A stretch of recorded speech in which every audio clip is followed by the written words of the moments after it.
నేటి మాట లోపల ఈరోజు మనము కాళేశ్వరం గురించి దా క్షేత్రం గురించి విశిష్టత గురించి తెలుసుకుందాం మిత్రమా.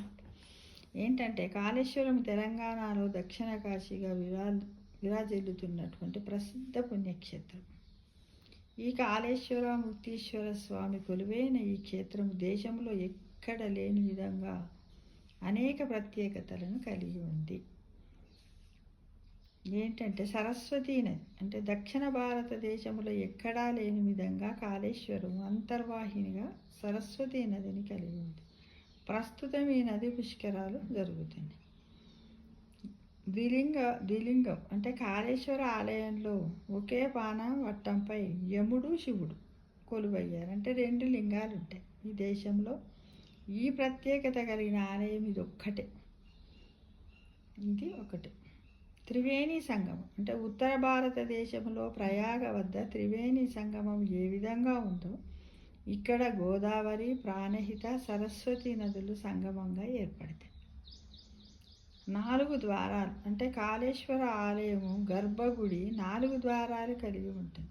ఆలయములో 4 రాజగోపురాలు, 4 నంది విగ్రహాలు ఉంటాయి. 5 నదులు వార్త, వైన్, గంగలు ఉపనదులుగా ప్రాణహితలో కలుస్తాయి. అలా 3 నదుల కలయికగా ఉన్న ప్రాణహిత కాళేశ్వరం వద్ద గోదావరి, సరస్వతి నదుల్లో కలుస్తుంది.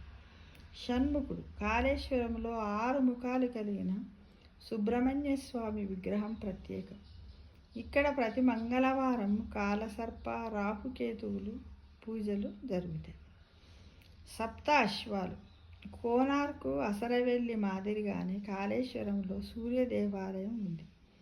ఈ సూర్య విగ్రహం 7 అశ్వాలు కలిగి ఉంటుంది. అష్టతీర్థాలు కాళేశ్వరంలో అష్టతీర్థాలు ప్రాచుర్యం పొందుతాయి. జ్ఞాన, వాయస అంటే పక్షి, నృసింహ, చతుస్సక, బ్రహ్మ, హనుమ, వ్యాస సంగమ తీర్థాలు కలిగి ఉన్నట్లు పురాణాల్లో పేర్కొంటారు. నవగ్రహాలు కాళేశ్వరంలో నవగ్రహాల విగ్రహాలు ఉంటాయి. ఇక్కడ నిర్వహించే నవగ్రహ పూజలకు వచ్చే భక్తులు వారి శనిపీడను నియంత్రించుకుంటారని ప్రతీతి. దశావతారుడు కాళేశ్వరంలో దశావతారం కలిగిన విష్ణుమూర్తి ప్రాకారములో వెలసి ఉన్నారు. ప్రతి భక్తుడు ఈ పూర్వ విగ్రహాన్ని దర్శించుకుంటాడు. ఏకాదశ రుద్రుడు కాళేశ్వరములో కొలువైన ద్విలింగాలలో ఒకటైన ముక్తీశ్వరుడు ఏకదశ రుద్ర స్వరూపంగా కొలుస్తారు.